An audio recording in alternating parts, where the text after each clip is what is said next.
TV के प्रमुख विजय थलापति तमिलनाडु में सरकार नहीं बना पाएंगे।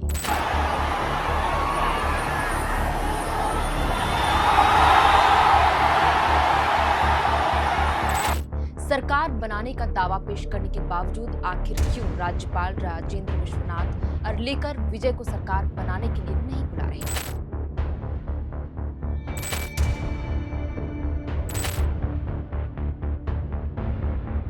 4 मई को जब तमिलनाडु चुनाव के नतीजे सामने आए, के बाद सबसे अधिक 108 सीटें जीतकर बड़ी पार्टी बनने के बावजूद विजय के सामने अड़चनें आ रही हैं। क्या है पूरा मामला, क्या है गणित, क्या कहता है, और साथ ही जानेंगे कि संविधान इस पूरे मसले पर क्या कहता है, जिस तरीके से विजय के सामने अड़चनें आ रही हैं। आज के इस वीडियो में हम विस्तार से सिलसिलेवार ढंग से आपको बताएंगे।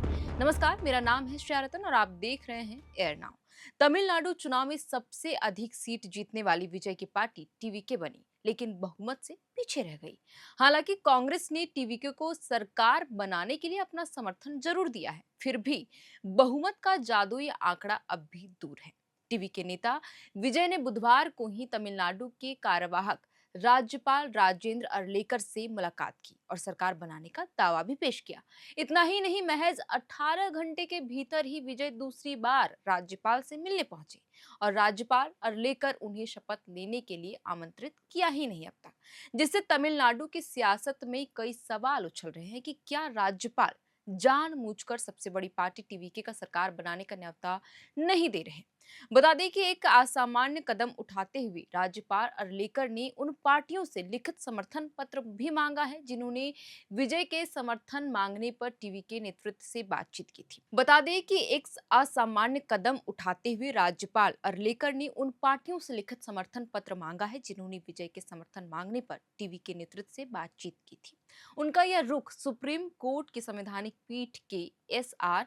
बोमई केस के फैसले के विपरीत माना जा रहा है। उस फैसले में यह कहा गया था कि सरकार के बहुमत की जांच केवल विधानसभा के पटल पर हो सकती है, राजभवन में नहीं। इस ऐतिहासिक फैसले के बाद से राज्यपाल आमतौर पर सबसे बड़ी पार्टी को सरकार बनाने के लिए आमंत्रित करते रहे हैं और सदन में विश्वास मत के लिए तारीख तय करते हैं। एस.आर. बोमई केस के मुताबिक सबसे बड़ी पार्टी को सरकार बनाने के लिए आमंत्रित करने का सबसे शुरुआती इस्तेमाल साल 1996 और 1998 में हुआ था, जब अटल बिहारी वाजपेयी ने प्रधानमंत्री पद की शपथ ली थी। बहरहाल टीवीके बहुमत के आंकड़े से सिर्फ 10 कदम पीछे है, लेकिन सरकार बनाने के लिए पार्टी को कम से कम 12 अतिरिक्त विधायकों की जरूरत होगी। ऐसा इसलिए क्योंकि पार्टी की जीत हुई 108 सीटों में, उनमें से 2 तिरुचिपुर और पेरम्बूर में जोसेफ विजय ने ही जीत हासिल की है। चुनाव आयोग के नियमों के मुताबिक उन्हें एक सीट खाली करनी होगी, जिससे टीवीके की संख्या घटकर 107 रह जाएगी। इसके अलावा पार्टी को एक विधानसभा अध्यक्ष स्पीकर भी चुनना होगा। स्पीकर विश्वास मत के दौरान वोट नहीं देता है, जिससे टीवीके की प्रभावी संख्या घटकर 106 रह जाएगी। इसीलिए उन्हें अन्य दलों का भी समर्थन सरकार बनाने के लिए चाहिए। हालांकि विजय के पास कई विकल्प भी है, क्योंकि 2-2 सीट वाली कम्युनिस्ट पार्टी और सीपीआई ने टीवीके को समर्थन देने के संकेत दिए हैं। इसके अलावा इंडियन यूनियन मुस्लिम लीग ने भी 2 सीटें हासिल की है और उसने भी संकेत दिया है कि वो टीवीके को अपना समर्थन देगी। वहीं अगली सरकार को रचनात्मक और आलोचनात्मक समर्थन देने का ऐलान इन सभी पार्टियों ने किया है और कांग्रेस ने 5 सीटें जीती है, जो पहले ही समर्थन देने का ऐलान कर चुकी है। इस तरह टीवीके की कुल संख्या 119 तक पहुंच जाएगी, जो बहुमत के आंकड़े से काफी अधिक है। इसके अलावा दूसरा विकल्प है अल्पमत सरकार बनाने का। सबसे बड़ी पार्टी होने के नाते राज्यपाल टीवीके को सरकार बनाने के लिए आमंत्रित कर सकते हैं और फिर टीवीके राज्य की सियासी पार्टियों को अपना सहयोगी बनाने की दिशा में आगे बढ़ सकती है। आपको बता दें कि जब किसी विधानसभा चुनाव में कोई भी राजनीतिक पार्टी या गठबंधन बहुमत हासिल नहीं कर पाता है, तो उसे हंग असेंबली या त्रिशंकु विधानसभा कहा जाता है। बहरहाल किसी राज्य में ऐसी स्थिति जब आती है तो संविधान क्या कहता है, इसके बारे में बात करें तो बीबीसी हिंदी की एक रिपोर्ट के मुताबिक सेवानिवृत्त न्यायाधीश हरि परममंथन कहते हैं कि राज्यपाल यह नहीं कह सकते कि वह केवल तभी शपथ ग्रहण की अनुमति देंगे जब पूरी संख्या दिखाई जाए, यानी कि बहुमत का आंकड़ा। हरि प्रथमन बीबीसी से बात करते हुए यह बताया कि सरकार गठन के लिए आमंत्रित करने का अधिकार राज्यपाल के पास होता है, जब किसी पार्टी के पास स्पष्ट बहुमत ना हो। तब दावेदार पार्टी से संख्या साबित करने के लिए कहना गलत नहीं है, लेकिन यह नहीं कह सकता कि पूरी ताकत दिखाने पर ही शपथ ग्रहण की अनुमति दी जाए, क्योंकि तमिलनाडु में भी जिस तरीके से स्थिति बन रही है, बहुमत का आंकड़े से टीवी के पीछे है। इसके बावजूद उन्हें राज्यपाल आमंत्रित नहीं करे कि वे सीएम पद की शपथ ले। बहुमत साबित करने के लिए सही जगह विधानसभा की होती है, आपको बता दें। वहीं सुप्रीम कोर्ट के वकील करपक्का विनायगम कहते हैं कि अगर राज्यपाल को दावेदार पार्टी पर भरोसा है तो वह सरकार बनाने के लिए बुलावा देंगे।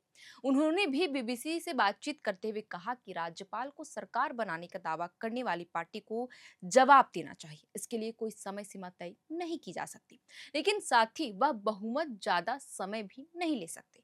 उन्होंने कहा कि विधानसभा भंग होने के बाद उसे लंबे समय तक खाली नहीं रखा जा सकता, इसलिए राज्यपाल को इस मामले में जल्दी से फैसला लेना चाहिए। इधर राजनीतिक विश्लेषक सेंथिल नाथ का कहना है कि राज्यपाल को सबसे बड़ी पार्टी को विधानसभा में बहुमत साबित करने का मौका देना चाहिए था, खासकर तब जब ना तो डीएमके और ना ही एआईएडीएमके ने सरकार बनाने का दावा पेश किया है। हालांकि सेंथिल नाथ को भरोसा है कि छोटी पार्टियां अपनी आंतरिक प्रक्रिया जैसे कार्यकारिणी और राज्य समितियों से सलाह करने के बाद अपना रुख साफ करेंगी। उनका यह भी कहना है कि कम्युनिस्ट पार्टियां सरकार में शामिल ना हो, लेकिन बीजेपी को स्थिति का फायदा उठाने से रोकने के लिए वे किसी न किसी रूप से टीवीके का समर्थन करेगी। यह सही है कि उनकी डीएमके नेता एमके स्टालिन से बैठक हुई थी। अगले 2 दिनों में स्थिति अब साफ हो जाएगी। बहरहाल अब देखना होगा कि राज्यपाल कब विजय थलापति को सरकार बनाने के लिए आमंत्रित करते हैं और कब टीवीके प्रमुख जोसेफ विजय सीएम पद की शपथ लेते हैं। इससे जुड़ी जो भी नई डेवलपमेंट होगी, जो भी अपडेट नया आएगा, हम आपके साथ जानकारी जरूर साझा करते रहेंगे। तो फिलहाल के लिए इस वीडियो में इतना ही। आप देख रहे थे अर्नाव। कैमरे के पीछे मौजूद है हमारे सहयोगी अभिषेक और मेरा नाम है शेरतन। बहुत बहुत शुक्रिया।